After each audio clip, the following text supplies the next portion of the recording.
Hello, and welcome to another episode of Walking Digital Corridors. I'm your host, Alex Abbott, otherwise known as the Bearded Sales Guy, and I'm thrilled to have you with us today. So in this episode, we're diving deep into the art of proactive LinkedIn engagement. So if you've been wondering how to join the right conversations and turn those into revenue-driven relationships, this one's for you. But before we bring on our guest, morning, Jordan. Happy New Year to you. Happy New Year. Afternoon for me, but I'll let you off. Of course, yeah, you're an hour ahead of me. How was the festive period for you? It was nice, very relaxed. Obviously, we were meant to be coming in and spending time with you, but some puppies changed those plans. So if you hear any little, they sound like cats at the minute, to be fair. It's more like a meow than a bark, and it's the puppies in the other room. Yeah. Can you really get away with teasing the audience with little puppies without pictures? I don't know. Well, it's good point. We should have had that as the episode image. I think so. We might have got a few more viewers. Yeah. Nice of you to join us, Jensen. If you, I'm hoping you've got a good excuse as to why. We got a previous call with my mum, so and it overrun. You were selling, were you? yeah, I was selling. Okay, you get away with that then. Customers take priority. So how are you, sir? I'm very good. How are both of you? Good. Very well. Very well. Good. Happy New Year! First episode of the new year. Do you want to give our viewers a little sort of insider on what you did over the Christmas period, because it's a little different to most of us, I think. Yeah. Wow. What did I do over the Christmas period? I actually decided to take a longer break this year, and I decided to jet off to South Africa for 3.5 weeks. Nice. So I was living a big dream of mine that I was broken from, because it was late nights and exploring and holding baby lions and all sorts of stuff that you can never do in the UK. But no, it was amazing. Finally back. Nice to be back, right? Because it's 3.5 weeks away from your laptop. I think I take after you there, where I just want to itch and get back to it. And Kelsey, my partner, was actually saying, well, if you bring your laptop, you're not going to have a girlfriend. So I had to leave the laptop at home, right? So nice one. So you're feeling refreshed and raring to go. I am indeed. Huge stuff. Right, enough about us. Our guest today is Oleg Sobolev, a pioneer in the world of digital sales enablement and the founder of Extrovert. So Oleg's platform empowers sales teams to track social activity, filter relevant topics, and join the conversations that really matter, all while maintaining authenticity and saving time. With a reputation for helping SDRs, AEs, and even LinkedIn agencies boost conversations and stay top of mind, Oleg's insights are sought after by leading B2B teams worldwide. So without further ado, Oleg, it's an absolute pleasure to have you with us on Walking Digital Corridors. Welcome. Yeah, thanks a lot for having me. Happy to talk with you guys today. Yeah, great to have you. So do you want to fill in some of the gaps? Tell us about you, your story. How did you come to building this platform, and why? Yeah, it was actually, I think, a very common founder story about having your own pain and actually failing the company, because we failed miserably our previous one. And it was actually a heavy B2B software with insanely long sales cycles and pretty narrow TAM, where you have to, really build relationships before you sell. And we tried to do it manually, and it worked like a charm. But the bad news was that we stopped doing anything else. We were founders, small team, and we stopped just doing product work and any other kind of work, really.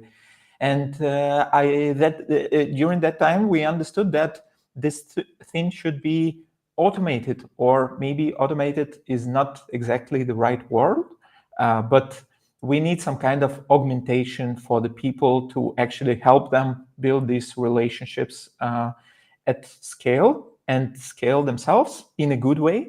And yeah, that's how the idea came in. And we are building Extrovert for a little bit more than a year now. Okay. You said something a moment ago. I think it was we sold by building relationships. I mean, is there any other way of selling? Currently, I think there is not. And even more so in 2025, there will be no way. But before that, for sure, some people sell through volume. And I think there are people even now who concentrate on volume. And they do have some results. We have to be fair here. So some agencies that are pure volume focused, they do have customers and they do have results. But the truth is, it's declining. The effectiveness of this is declining, and I think it will be declining more and more. Yeah, and now we need relationships. Yeah. Well, of course. So, like we spend a lot of time on LinkedIn, the three of us, and for many sales professionals, they feel overwhelmed at the thought of doing stuff on LinkedIn, because it's either for content creation or doom scrolling. Two things that salespeople don't like to do. What's your advice for focusing on meaningful engagement rather than getting lost in the noise? I think that the big thing here, the big thing that makes this challenging for salespeople is LinkedIn is a double-edged sword. It's kind of the social platform on one end, and it's the sales tool for people who sell. And it's kind of contradictory, dichotomy, because as a social platform, they optimize for time spent, right? So they don't actually care. It's like it's a social network, right? So the feed is optimized not for you as a salesperson to find relevant posts to engage with, to find relevant people to engage with, but it's optimized for us to spend more time on it. So it's kind of, when people are complaining that they see irrelevant stuff in their feed, I don't think it's a flaw by LinkedIn. I don't think that they do like poor job on it. I think they do pretty good job. I think that the goal is different. The goal is for us to scroll, a lot. And so my advice would be to keep that in mind and keep the goal in mind, which would be to, I think, pretty simple stuff. Just maximize the number of touch points that you have, light touch points with your target audience. And if you can have a weekly touch point, if you can have a monthly touch point, whatever the number is right for your business, but just have it, and not the follow up, like just the obvious stuff, like don't follow up with, did you read my last message or my last email? Follow up with something Putting this to the top of your inbox. Yeah. And maybe not even use DMs, but use some kind of other tools as well, like comments, posts, comments on comments, because there are, if you think about it, there are a lot of mechanics to interact on LinkedIn, and stay top of mind. Yeah, indeed. Now, before we get into Extrovert and what that does, what tips? Well, help us understand kind of your view of the world when we think about social selling, when we think about relationship building on social. So I think if we boil it down to very simple ideas, I think that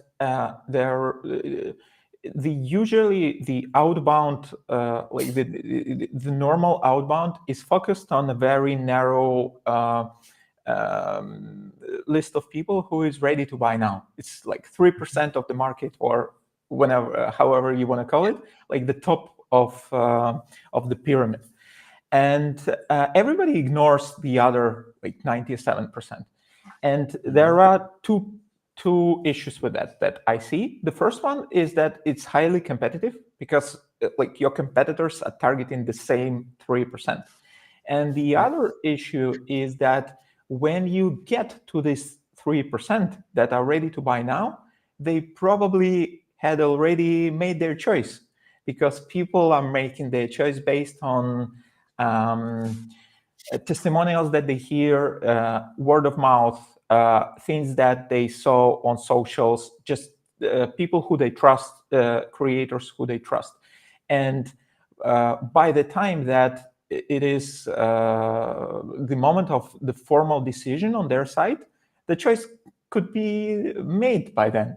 So I think that the bottom line goal for social selling is to be there before they are transitioned to this 3% top of this pyramid. Yeah. And being there, I mean, there's so much. You say being there, but there's so much in being there that, you know, that has to be done in a non-salesy way. But I'm baffled. Like you hit the nail on the head. You're talking our language, right? You know, so 3 to 5% of you know any you know, our territory is in market at any one point in time. Yet salespeople continue to spend their time searching and qualifying for that 3 to 5%. And if there is no pre-existing relationship, if there is no trust there, then their message is falling on deaf ears.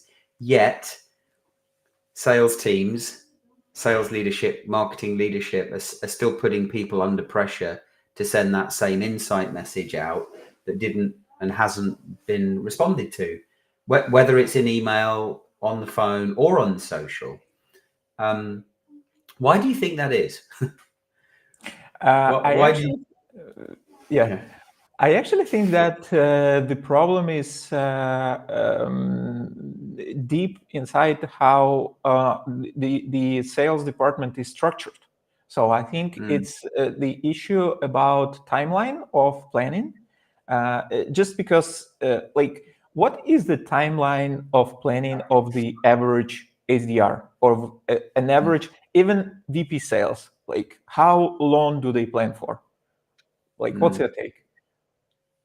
What, in terms of to get a sale, or?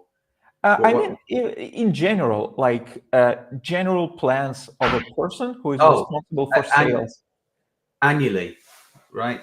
That's the maximum.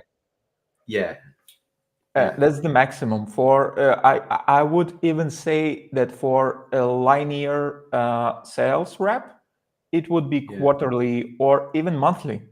And if you have this, you know, very short plan distance, how come you can build relationships, right? You need to hit your quota, like this quarterly quota or yearly quota or whatever.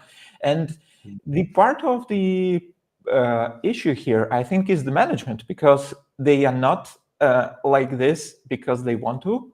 They are like this because the management kind of builds the structure, organizational structure, that kind of forces people to do that.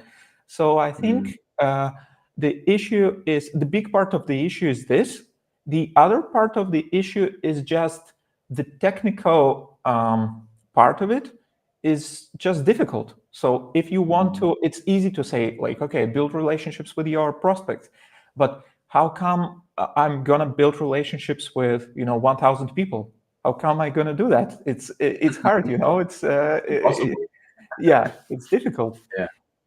And people talk about importance of content creation, team-wide content creation, and I believe in it very much. I think that the whole sales team should create, but it's difficult as well, and it's kind of steals your attention and steals your time as an SDR from activities that actually bring you results, bring you, demos or KPIs they pay you for.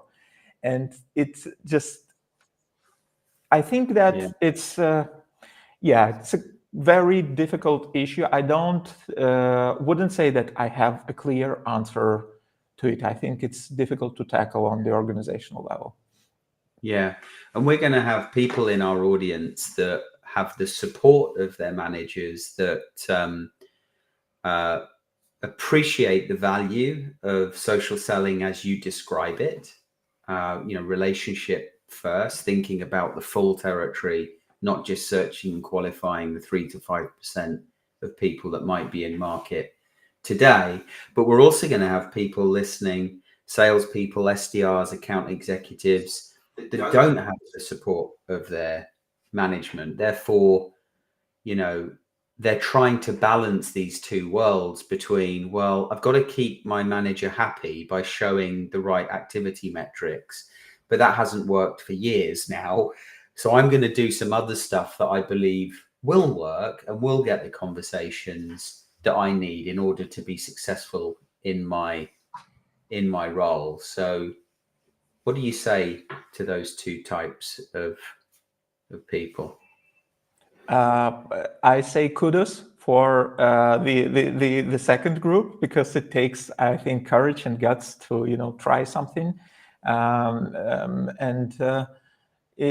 think it's the way to go. I really, especially with that's another whole topic, but especially with the rise of AI and agentic AI, I think sales will be reshaped like a lot.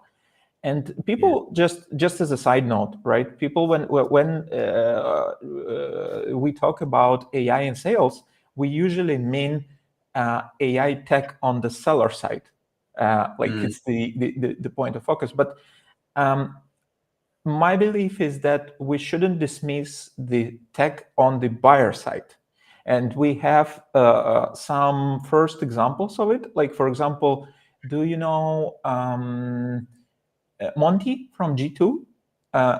Their G2, the site where you evaluate the software, they have this. They launched it pretty a while ago, I think more than a year ago. But it's a chatbot, like intelligent chatbot that helps you choose the software.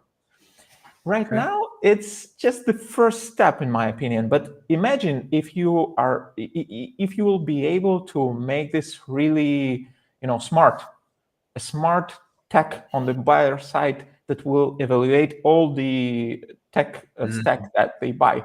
And you are speaking now not with a buyer that you can, influence and things like that, but with an agent that knows all the competition, that knows their stuff, that knows everything that they care about. And it's hard. It will be very hard to pass through this gatekeeper. And I think the only way that we as sellers can really keep the selling profession in general is to transition to a longer sales cycle. So I think it's inevitable. Although we're at risk of going off on a number of tangents here, but humanity requires humans to have relationships with other humans. And when we start using technology that means we move further away from creating relationships, I feel like that's a dangerous road to travel. I feel like, you could have a company that uses an AI to make the decision for them, but at the end of the day, it's not necessarily the right decision, because business relationships, whether it's, partners, supplier, vendor, at the end of the day, the strength of those relationships rely on the level of trust that exists between human beings. Because when things go wrong, which they inevitably do, you want to speak to another human that you have faith or confidence in their ability that they can help resolve the issue. Unless we really do live in a world where it's all sorted out by AI. But anyway, let's come back from that and live in the real world for a moment, because that's probably at least a few years away. Jensen, Jordan, which camp do you sit in when we think about this idea of, full support by the organization that you work with to do social selling the way that you want versus something different and balance and having that sort of balancing act? I think it all comes down to measurement at the end of the day. Yeah. Any organization should want you to succeed, right? How you're doing that, as long as you can evidence that you are doing the most effective thing, then surely, again, removing politics that inevitably will be there, and beliefs of leaders that this is the way to do it, as long as you can evidence the impact, how effective your activities are, then you should do that with full confidence, because you can give your opinion, but two, you've got data to back it up. Yeah, agreed. And you were on Sales TV earlier this week talking about that exact point and measuring the things that really matter, that drive the right behaviors, of which commenting and the quality of those comments were one. So I think that brings us nicely to extrovert, and how, what you've built, Oleg, can actually help salespeople like Jordan and Jensen be more effective as salespeople. Tell us more about extrovert and what it does. So it's a nurturing tool. It's a tool that keeps you top of mind of your prospects. And basically what it does, it kind of builds a custom feed for your target audience. It's different from the LinkedIn feed where it's algorithmic. It's the feed that consists from people that you uploaded in there, that you care about. And you can filter it or using some smart filters. Like, for example, you can say, show me stuff from people that my last touch point was more than a week ago, or show me stuff from people that post really rarely, like less than once per month, because I don't want to miss, any kind of stuff that they post about. And the thing that we released just this week is you can actually say, show me posts about topics that I care about. Like for myself, it's social selling, commenting, nurturing, and stuff like that. And I made a test this week. I follow like more than 500 people, and in extrovert. In extrovert, yeah. Part of them are my prospects. Part of them are just thought leaders, creators, whatever you want to call them, on like topics that I care about. And they posted 500 posts in 4 days. And it's insane. It's no way I can deal with that kind of volume, just read 500 posts. But there were only 4 on topics that I really care about, which is like commenting, social selling, and stuff like that. And I can just filter and see the 4 posts that I care about. And the other part of the product, it helps you write. It kind of provides the writing wingman that suggests you the drafts to write. It understands your context, because we don't want to make the comments, dull, because a lot of people hate AI comments, and there is a lot of posts on LinkedIn that it's really bad. And I have an opinion on it, that it's not about AI or not AI, but it's more about if the comment is dull or not dull. I know like a lot of human-made comments that bring zero value, that just approving everything that is said in the post. It kind of provides you the draft that you can tweak.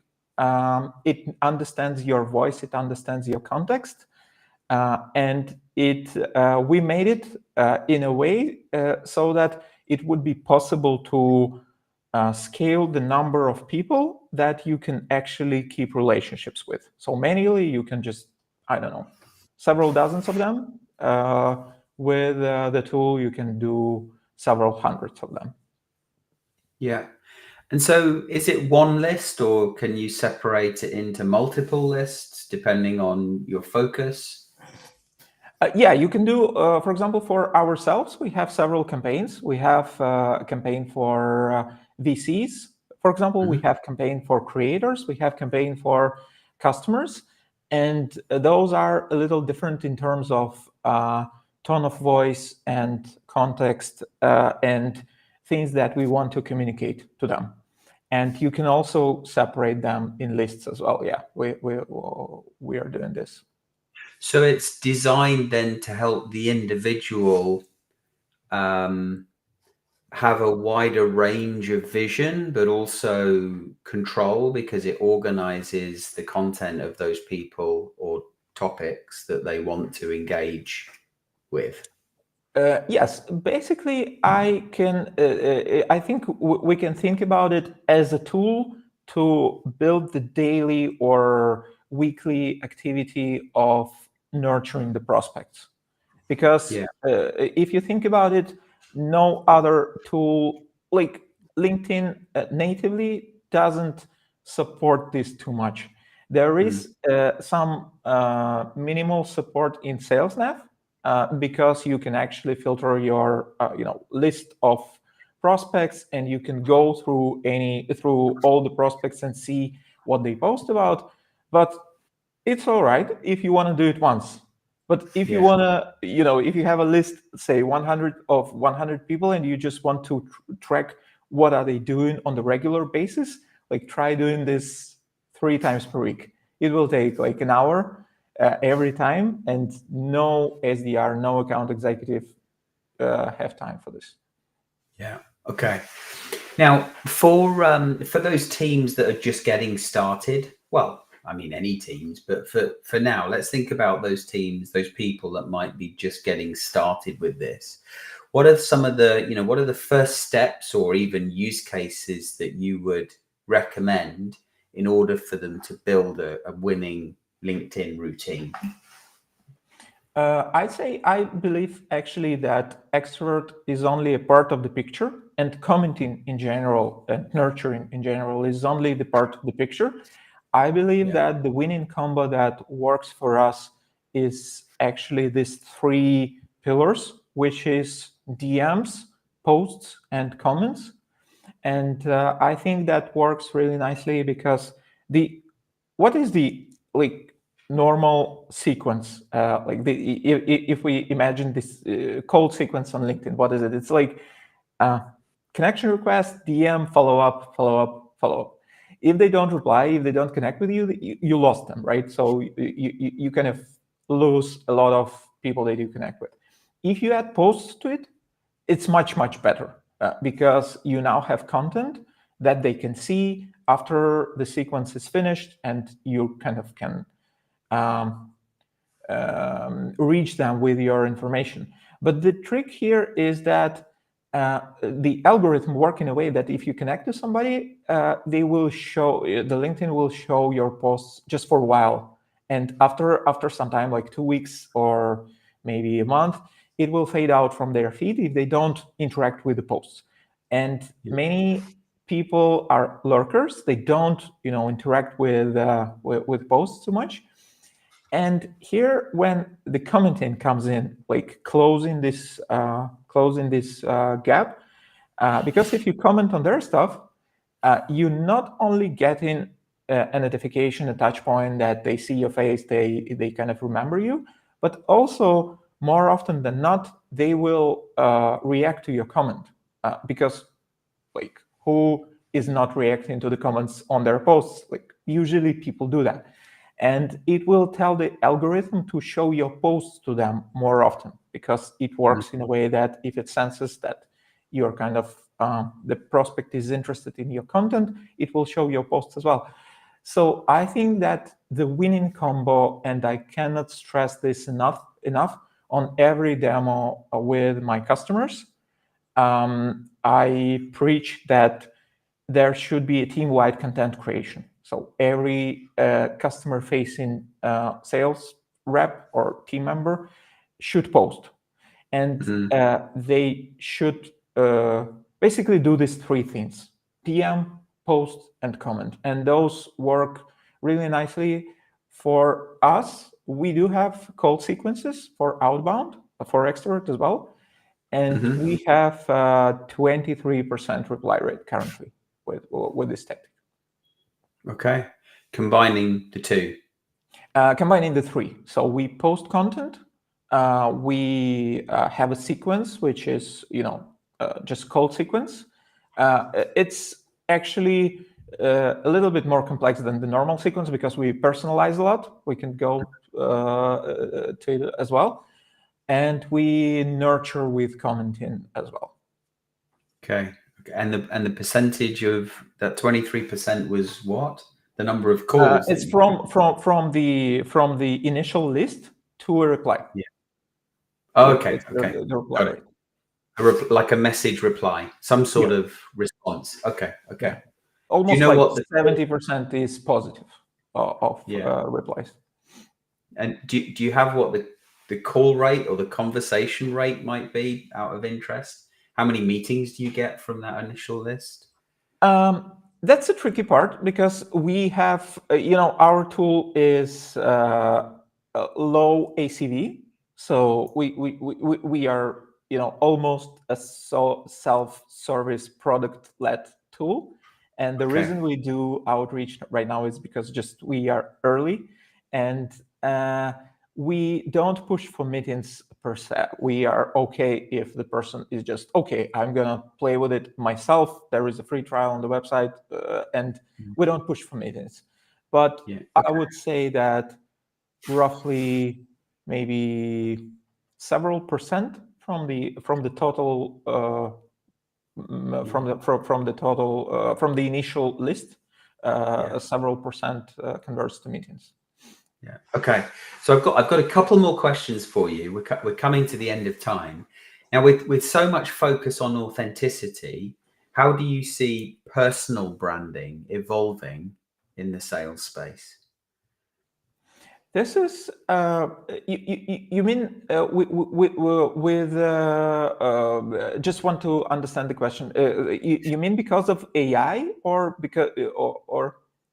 Well, I mean, AI is now here, right? So yes, we could say yes. That there's been a lot of talk about the importance of personal branding, and even in Matt Dixon's latest book that he co-authored, The Jolt Effect, he talks about the importance, or not the importance, well, the fact that salespeople who make an effort to develop their personal brand are more successful than those that don't. So I feel like it's important, but still so many salespeople don't bother. Yeah, I think that for salespeople, developing a personal brand is not only the matter of being successful in the current role, but actually being successful in the future, career development. Because think about it, for me as a founder, it's maybe a little bit similar, but as a salesperson who is working for the company, you can use your current position, you can use your current company product and current company brand to amplify your brand, because you post about your daily job, and the content you can get from these daily activities can be very useful for other people, and you can grow your brand. And after you make a decision to transition to next role, this brand will stay with you. and you actually used your company's branding to build your own. And I think this is super powerful. And yeah, I think much more people should do this. Yeah, great. Jordan, Jensen, anything from you before we wrap up?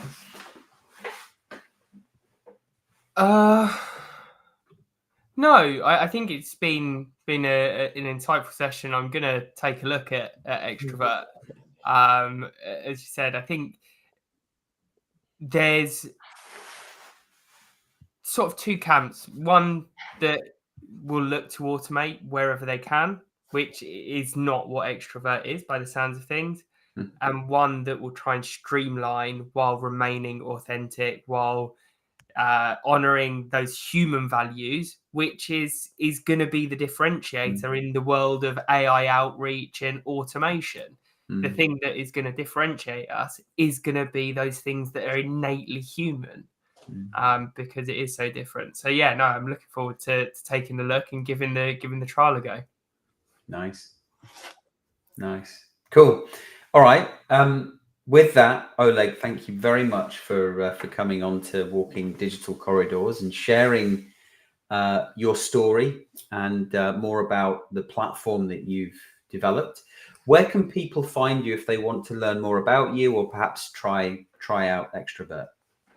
Yeah, thanks a lot, guys, for having me. I really enjoyed the talk. I am all on LinkedIn mainly, so you can just type Oleg Sobolev on LinkedIn and just follow me. Drop me a DM. Always happy to talk.